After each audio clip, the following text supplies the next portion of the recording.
Hi everyone! Today is unboxing time. So, samahan nyo akong i-unbox yung na-receive kong gift dahil birthday ko kahapon. So, kaya ko siya blina-vlog kasi, the thought it's count. Para sa akin, maliit or mahal man yung bagay na binigay sa akin.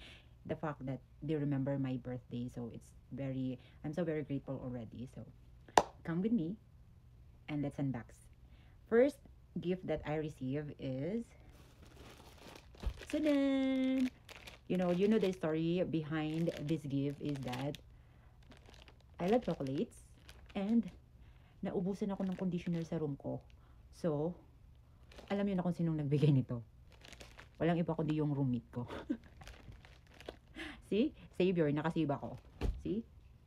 1 month stock for conditioner. Conditioner. Next is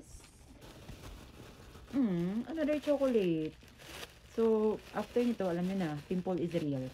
This one is from the two guys that I know, which is coming from India. This guy is very so kind, no? Very na, so pa. So, di ba? At they are really good to me and wala akong masabi kasi ang bait nila talaga sa akin. And their nationality is Indian. So, thank you Siddharth and Shubu. Special mention about their names.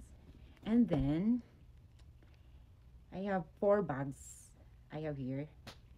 And, ito muna yung una ko ipapakita. So,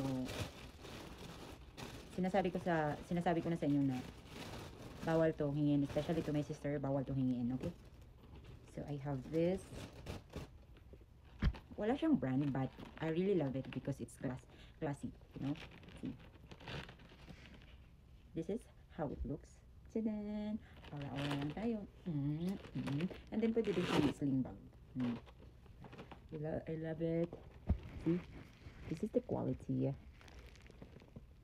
And, when I open it, ganyan siya. It's very comfortable naman siya. Tsaka, pwede siyang sa cellphone lang. So, I really love this. And, sinuot ko na to isang beses last Friday. Because I'm so excited to wear this. Okay? And the next one I have is, it's also a sling bag. But this one, you see how it looks like. Very cute. Brown. And this color is very perfect, See? When I open it, yan, ganyan siya.